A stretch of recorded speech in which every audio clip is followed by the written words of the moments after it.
emodels.co.uk. Make something awesome.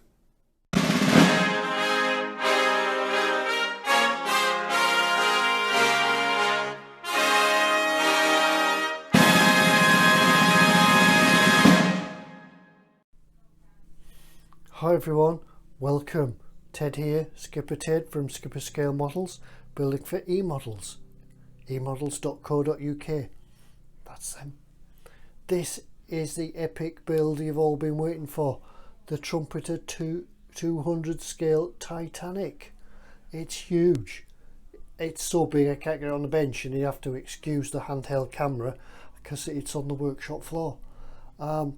Last time I had a box this big in the workshop, it was for the U-552, the German U-boat, and I think this is going to be another epic build, and as fantastic a build as the U-boat was.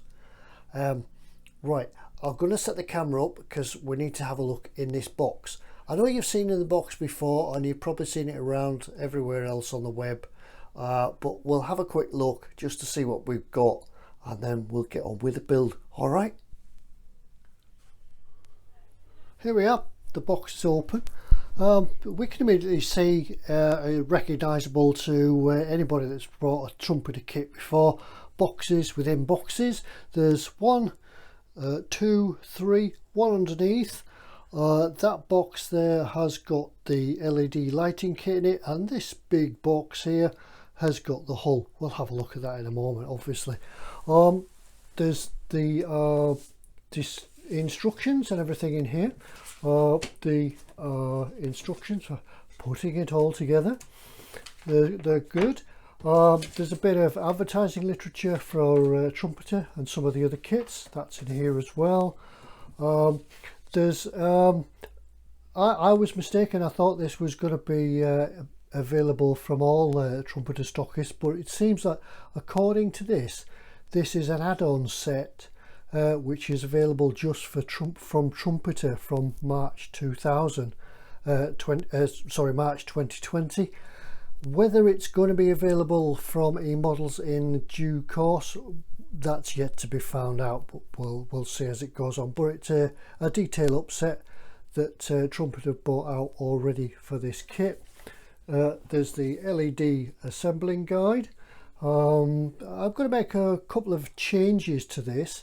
I also plan to illuminate some of the hull so that the lights will shine out of the portholes, but we'll discuss that when we get to the hull.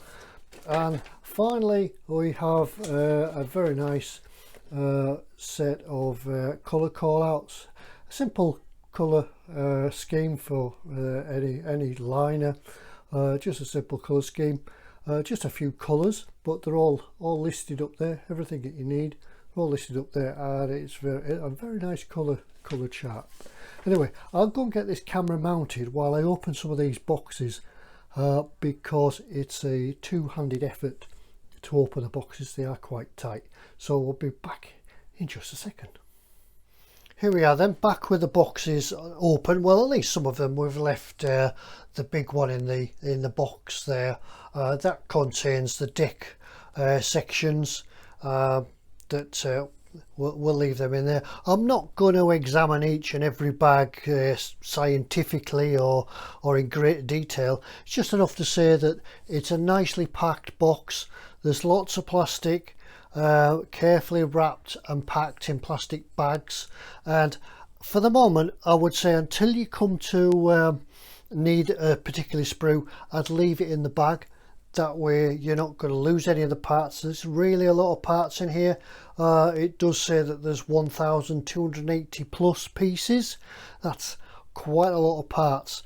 Some of the more noticeable parts, that first thing of opening a box, is I do find that there's the a stand. This would be the finished display stand. I'm not going to use it just yet.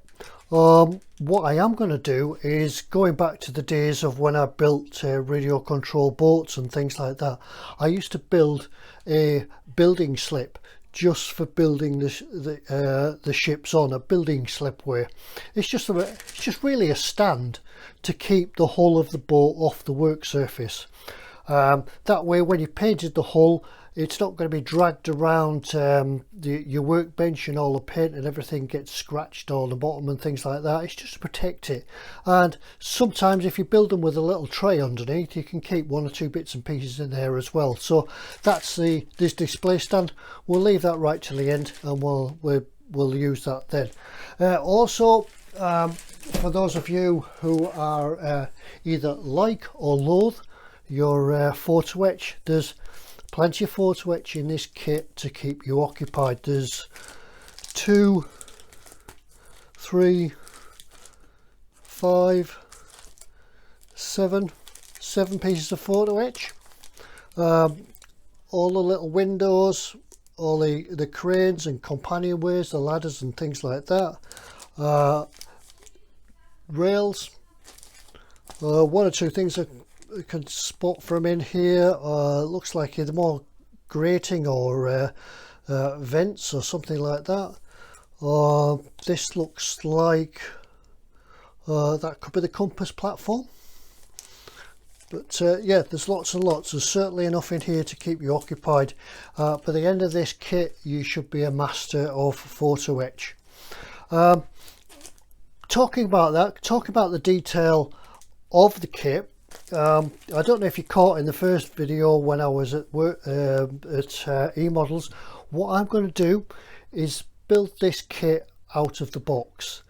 I believe that as it is, Trumpeter have done a great job on it, and it will make a wonderful sort of display model for your office, your home, for your workshop, wherever you want it to be. It's going to be good enough as it is straight out of the box. Now I know a lot of you out there, a lot might be watching this thinking this is wrong, that's wrong, I'll do this better. Yeah, great, that's what modeling's all about. If you want to make improvements to it, fantastic, go ahead and do that and enjoy doing that. That's what it's all about. If you want to put lots of detail into it, brilliant, and more power to your elbow for doing that. But I'm just going to show people how it comes out of the box and how they can make an outstanding model from it. The next thing we're going to look at is the lighting set. If I could just reach over and get this one out. This is a Titanic lighting set. I'm not too sure about this. It's had a lot of mixed reviews throughout the internet and various forums and things like that. Whether I use it all, whether I use some of it, I certainly won't. One thing I won't be doing, I won't be using the lights on the funnels. I can't quite get it open because I think they do really detract from the model itself. Big LEDs and things like that, but all the instructions are all there. There's quite a bit of soldering to do. Now I am thinking of looking at other ways and maybe alternative sort of lighting setups for this, and if we get to that stage and we're able to do something with the lighting, I'll certainly be showing different ways to do it. But yeah, there's lots of wires and resistors and LEDs and things all in this bag, enough to get on with. I am thinking of lighting the hull, and on that note we'll get the hull out.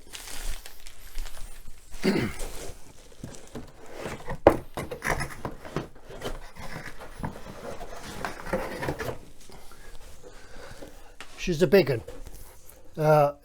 Maybe not quite a hull, more of a canoe, but a nicely moulded one-piece hull. Unlike the U-boat, unlike the German U-boat, it doesn't come in 2 parts. This is the hull to work on, and once you get it out of the box, once you start work on the hull, that's it. You need the bench to put it on. So that's another consideration. If you are thinking of getting this, you certainly need the space to build it. Nicely plated, nicely moulded, nice plating on it. The portholes, I'll be drilling some of them out. I'm not going to sit forever and drill every one out. One, because I get a little bit bored with it, and two, I don't think it needs them all drilled out. I think it just needs a couple, well, not a couple but a few, very similar to what there is on the box art. just to give an impression of people moving about the ship and the lights shining through the hull. Same on the other side, but nicely moulded. A nice strong hull as well. Doesn't really flex or anything like that. I have seen worse. Certainly a lot lighter hulls, a lot flexible, needing a lot of bracing inside, but I don't think this is going to need it. But that's about it. Yeah, she's big, she's huge, and she will make an imposing feature in anywhere she sits, whether you want to display it at home or in a museum or anything like that. She's going to make an impressive model. Right, the first thing to do first is go and make a building slip for it, and then we can have a deeper look in the boxes, get some bits and pieces out and start gluing things together. Before you go, all these boxes here, certainly the big one there that the hull came out of, keep them. Don't throw them away, because that's got some nice shaped form in it for the bow and the stern of this hull. And I think when you've come to finish it, if you're going to move it around anywhere, it's going to need to be nicely packed. So just hang on to the boxes, don't throw them away yet. Anyway, I'll go and get some things done and we'll make a start on this. Okay.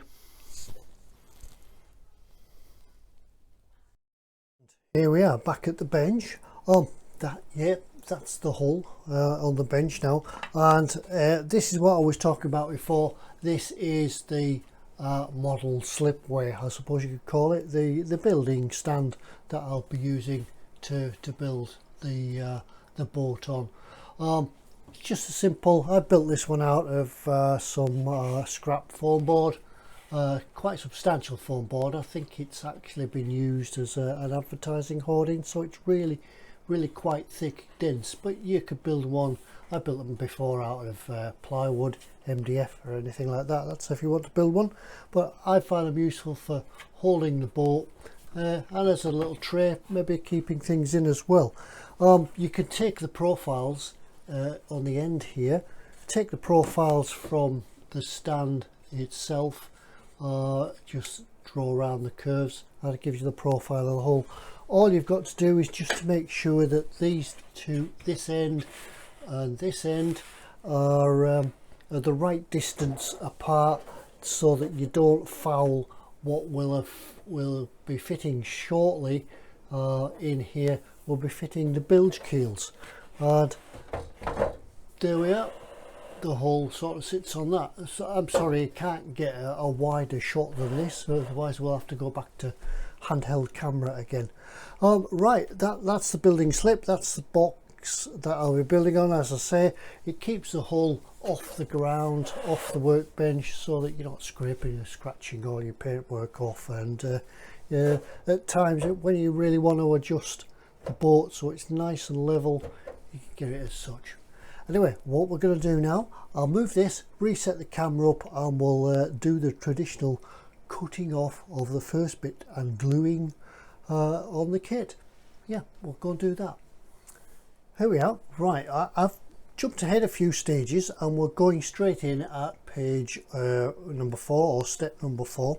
We're going to look at putting these two bilge keels in, A1 and A21. What you've got to do, remember the hull itself is upside down at this stage, so make sure you get them glued on at the right part. So A1 and A21, they come on the A sprue. Over here we'll do A21 first. So in the great tradition of E-models, I declare this model open. So there we go.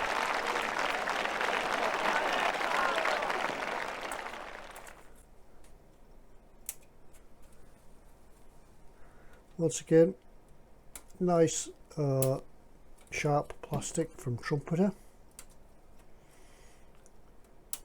nice and firm, no squidginess underneath the sprue cutters.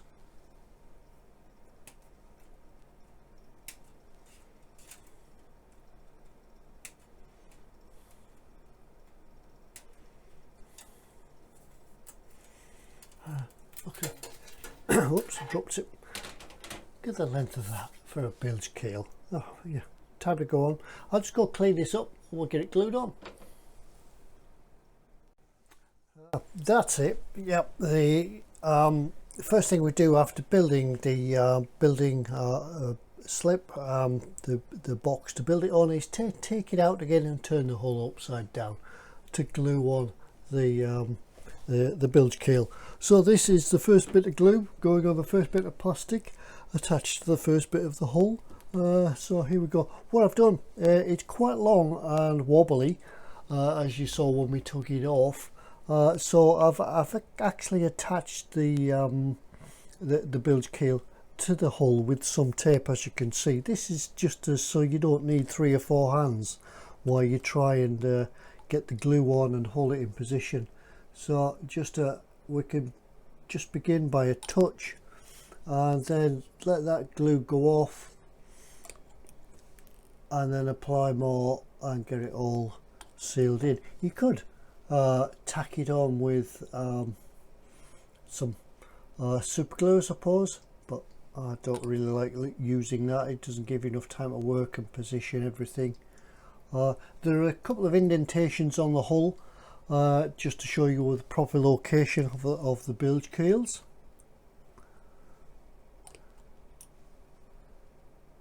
The idea of a bilge keel is to give the boat a little bit more left to right stability, stop it rocking. Oops, as I've dropped the instructions on the floor. But that's the idea of them, to certainly slow it down or to give it some, as I say, some stability. As you see, it's quite a narrow hull for the length and height of the ship. As you can see, I've still some seam lines to clean up here, but we can do all them in due course. Right, the next thing I'm going to get on with after that momentous opening gluing, looking at the plan, I'm going to get these cut out and get these stuck on. Look at the rudder as well. I know that you purists and things will say that this isn't the right type and size of rudder, but I'm using what's in the box. So right, another scene cut. I know this is cutting and chopping and changing in different scenes and things, but it's just the size of the model that we need to get it in shot so you can see the best. Right, we'll go and do that. I'll go and do the other one of these on the other side, get a few more bits cut out, and we'll get them glued on. And as you come back, I'm working on some of the mini photo etch parts that are going to go on this kit. These are some of the first parts that we apply. There's 2 little ones. There's one that's already gone on here, one here and one here. They look like they're grill fronts. I would perhaps think they're intakes, sea intakes for the hull, for the ship itself, cooling water or anything like that. And what we're going to do, we just got to super glue these on. I've got a snazzy little tool here that a friend Kenneth sent me. Don't ask me where he got it from, I don't know, but it's really pretty good. You can also use a simple wax pencil available from eModels, and the way to do this is to use some super glue. This is Zap Gap, yeah, just simple super glue. The way to apply these is just a tiniest of drops just on a carrier. Try not to apply it straight for the bottle because it go everywhere. And then the wax tip of this picks up the photo etch, but it has a useful super glue applicator on the other end, I hope. This is how I think it works anyway, but it works for me. I then pick up the part with the waxed end and just drop it. There we go.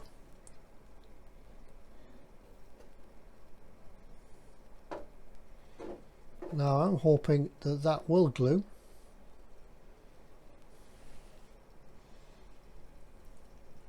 All it takes, just hold it it does say that super glue's instant, but it's not. Just give it a couple of seconds, and when I take this off, it's bound to fall off. No, it hasn't. Then what we do, we just leave them till the super glue goes hard, and then because it's just on the edge, if we could zoom in a little bit, see how it's just on the edge of the plating.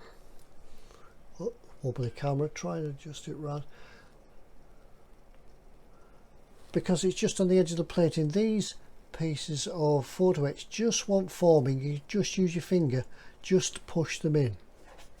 Let's see if we could do it with this one without it falling off. Doesn't need much just to put it in position. Right, while they're going off, we can move further back along the ship and have a look at applying the propeller wings.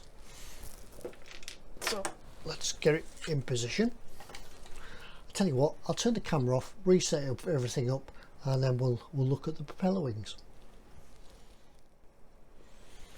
There we are. We've moved aft along the boat a little bit towards the blunt end, and this is where we're going to apply the propeller shaft support wings. Call them wings because they look a little bit like a wing, I suppose. These are just simply glued along the side here. Do remember that when you build them, remember there is a left and a right, or a port and a starboard. Don't get them mixed up, otherwise you'll have a lot of filling to do because they won't fit properly. They do fit fairly well in there. They just follow that indentation that's marked on the hull. And what we're going to do with this is fairly similar to what we did with the bilge keels, but what we're going to do this time, I've got this out of my armoury. It's Tamiya extra thin, quick sitting. It's the light green cap. I found this is quite good for fast fixing. Just put a drop on, just hold it in position, and it does away with the sort of holding on with tape and things like that, but you've got to make sure that everything fits first, because once it's glued, it's glued. Gives you a little bit more flexibility than I think super glue does. As you saw before, I'm never quite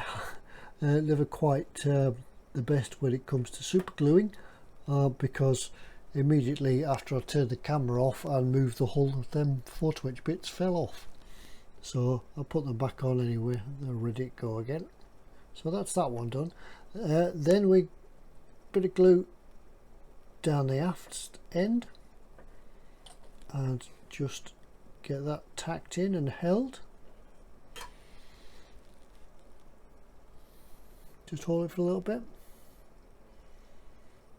You really want to hold these in tight just to make sure there's no gaps, because it'd be a real pain to try and get in there with any filler, then fill it up, then file it off, things like that.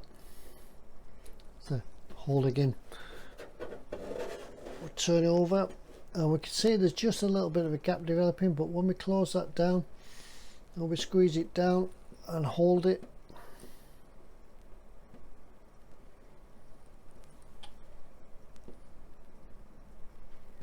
just like the action, a capillary action, take the glue in and then hold it tight. Once it's glued in, once it's gone off a little bit, I'll go around it with some general purpose Tamiya ultra thin and get the plastic really bonded.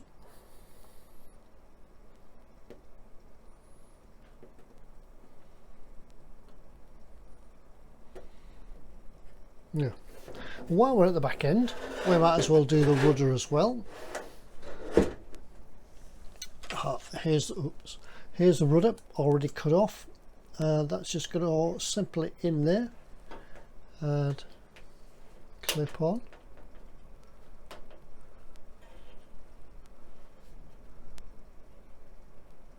And then once again We don't need the extra thing, just the ordinary glue will do with this. Just put it on some of the pintles, holds it in position. Just a couple. Now this is where you've got to eye the ship, eye along the ship, and make sure that this rudder is going to go in straight. It's going to be straight, because if it's not straight, it will stand out like a sore thumb, and it'll be forever. You'll be forever wishing it was straight, and people will point and comment. So that's it. Just take your time, make sure it's in straight. A little bit, splash a bit more glue around. Let the glue do the work.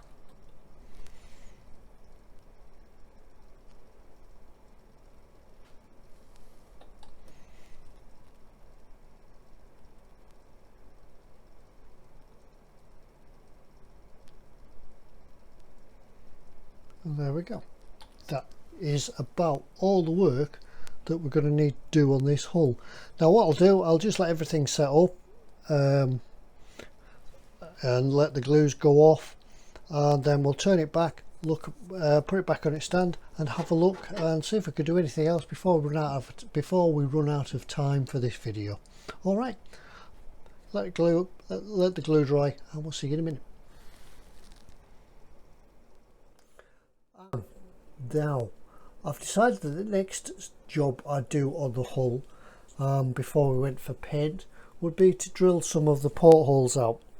There's quite a lot of portholes on this boat, and to drill them all out, I think I'd get fed up and lose patience. And yeah, you can drill them all out, there's no problem with that. It's just I decided not to.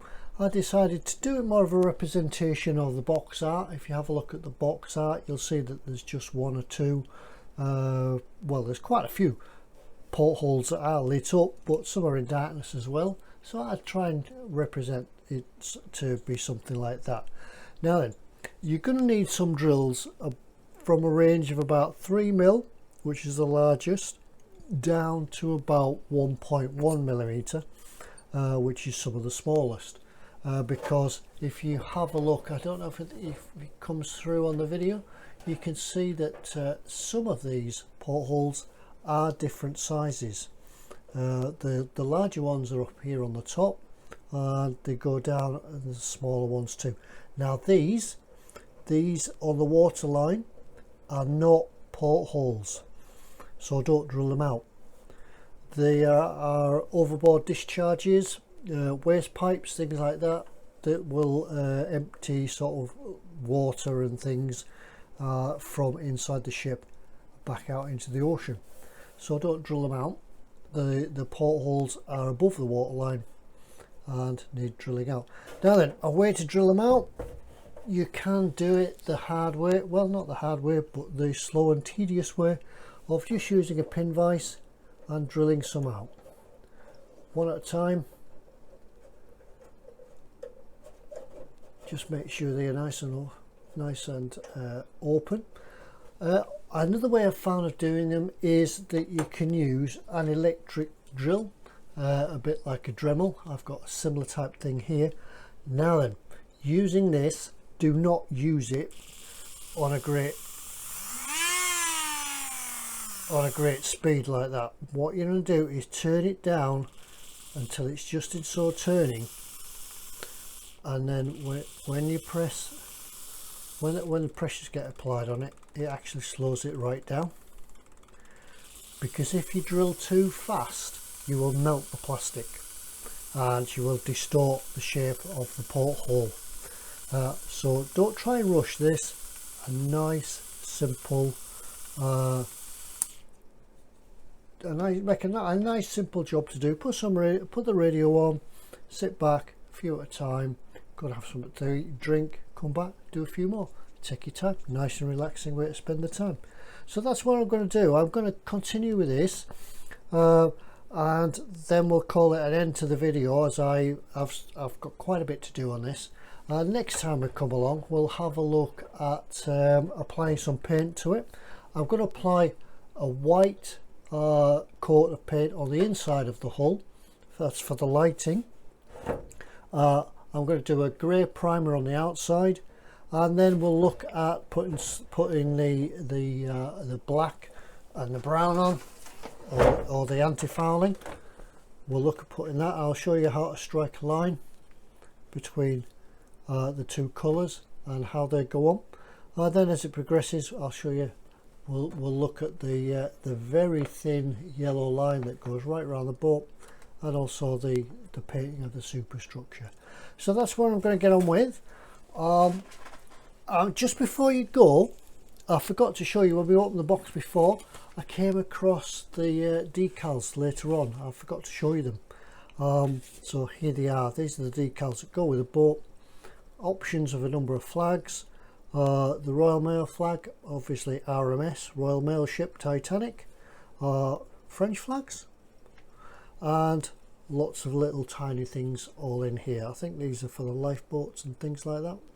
And some beware of propellers, and obviously the Titanic names that are there as well. So they look a very nice set of decals. Not too much carrier film. Hopefully they'll go on okay. And just, you can't really see it, but down here is the depth marks for the bow. But yeah, that's it. So that's what I forgot to show you before. So in the meantime, I will say goodbye for now, for the end of part 1, and we'll get some paint on in part 2 and look at putting some of the decks on and putting things together. But in the meantime, thanks for watching. Do like and subscribe to this so you can see the updates when they come live on YouTube. Don't forget to tick the little bell down in the bottom here somewhere, and you'll get notifications of when it all comes live again. But in the meantime, thanks for me, Ted at eModels, emodels.co.uk, and we'll see you all next time. Bye. Right, better get on with some of these portholes now. Another one to do. Where are we at? There we go.